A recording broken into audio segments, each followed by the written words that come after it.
Estamos aqui para mais uma aula de biologia e o assunto de hoje são os ácidos nucleicos. Existem dois tipos de ácidos nucleicos, o DNA, que é o ácido desoxirribonucleico, e o RNA, que é o ácido ribonucleico. De acordo com as funções desses ácidos nas células animais e vegetais e também de bactérias, protozoários, é que eles acabam se especializando em ajudar o desenvolvimento da vida desses seres vivos. E para iniciar a nossa aula, observem a nossa pergunta. Qual é a molécula que guarda e revela a história da vida?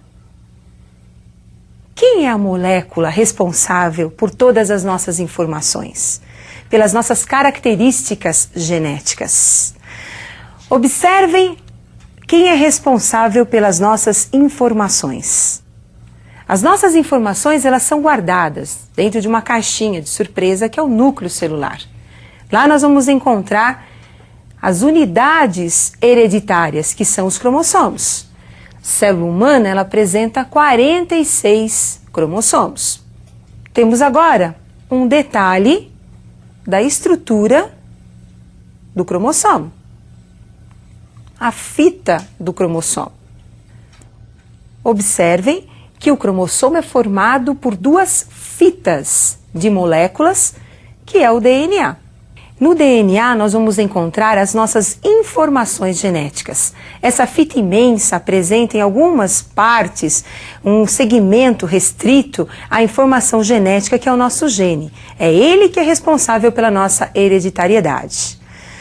O DNA, então, é uma molécula formada por duas cadeias, como vocês observaram. São duas hélices, duas fitas, que são formadas por subunidades conhecidas como nucleotídeos. Quem são os nucleotídeos? São subunidades do DNA. Nós temos 4 tipos de nucleotídeos formando a molécula de DNA. Observem os tipos de nucleotídeos. Todo nucleotídeo tem um açúcar, que é a desoxirribose. Esse açúcar é formado por 5 carbonos, também conhecido como uma pentose. Ligado à molécula de açúcar, nós temos o fosfato. E ligado também à molécula de açúcar, nós temos a base nitrogenada, a adenina. Observem que nós temos os 4 nucleotídeos apresentados aí com fosfato, desoxirribose. O que muda de um nucleotídeo para o outro são as bases nitrogenadas. Então nós temos a adenina, a guanina, a citosina e a timina. Entre essas bases nitrogenadas, nós vamos encontrar uma afinidade química, que é o que vai ser responsável pela ligação entre as fitas do DNA. Então, observem agora as duas fitas de DNA. Nós temos novamente o fosfato, a desoxirribose e ligado aí a timina, representado pela letra T.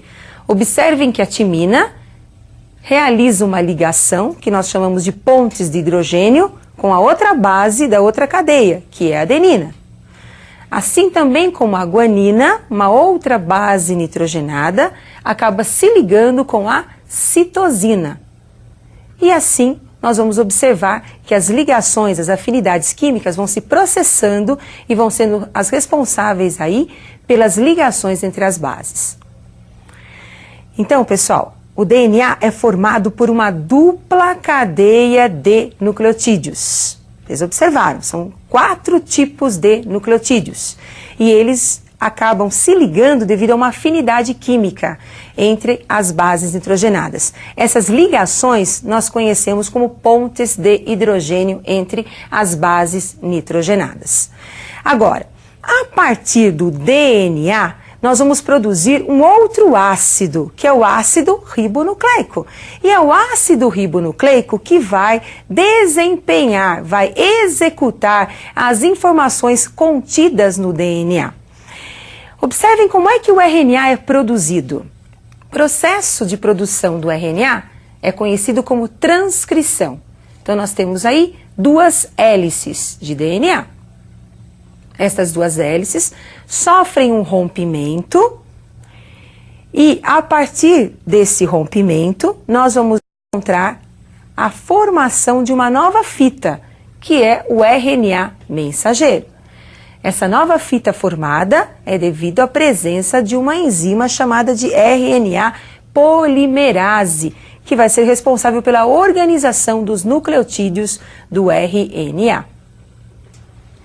Agora, a informação do DNA é transmitida para o RNA mensageiro.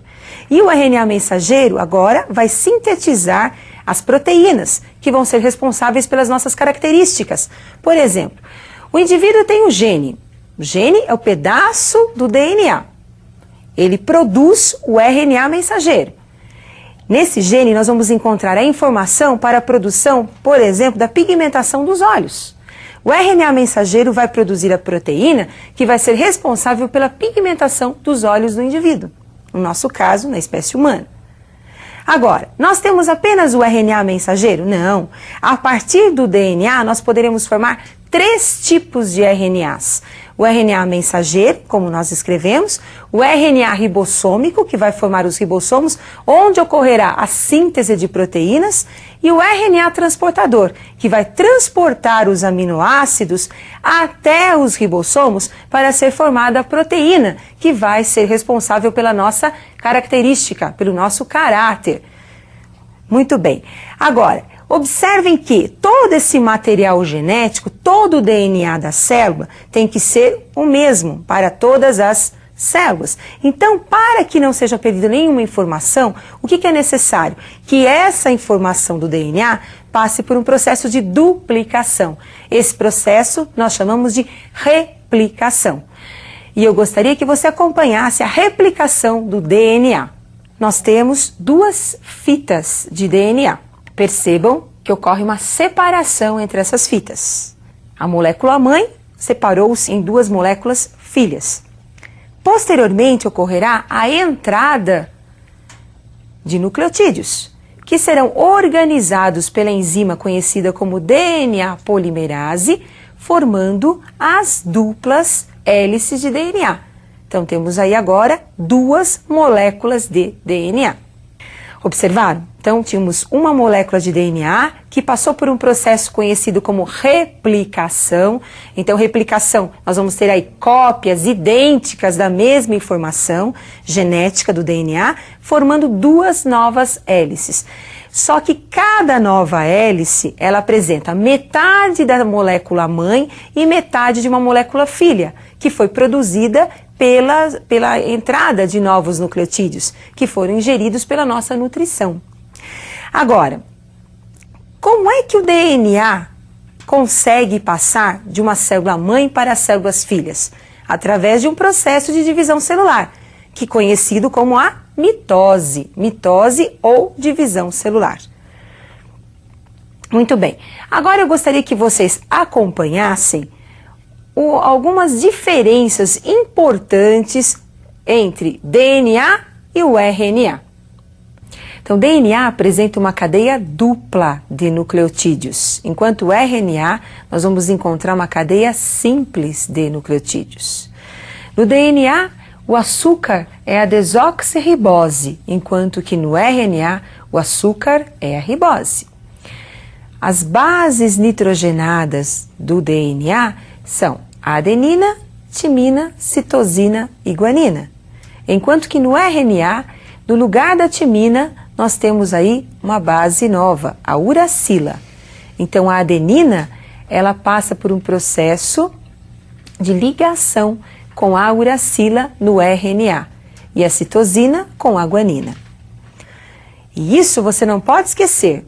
O DNA é formado por uma dupla cadeia de nucleotídeos e nós temos a presença da base nitrogenada timina, enquanto que o RNA é formado por uma cadeia simples de nucleotídeos, onde nós vamos encontrar uma base importante que é a uracila. É o que vai diferenciar o DNA do RNA. Como essas bases elas são complementares, normalmente a mesma quantidade de adenina nós vamos encontrar de timina, porque nós temos elas se complementando, assim como a citosina e a guanina. O mesmo não vamos encontrar no RNA. As bases apresentam quantidades diferentes, porcentagens diferentes nas moléculas do RNA. Por quê? Porque eu tenho uma cadeia simples, no caso do RNA. Agora eu preparei um exercício para que vocês possam aprofundar um pouquinho as informações genéticas de dois seres vivos, que nós vamos chamar de A e B. Acompanhe agora o exercício que eu preparei para vocês. Então nós temos um organismo que eu vou chamar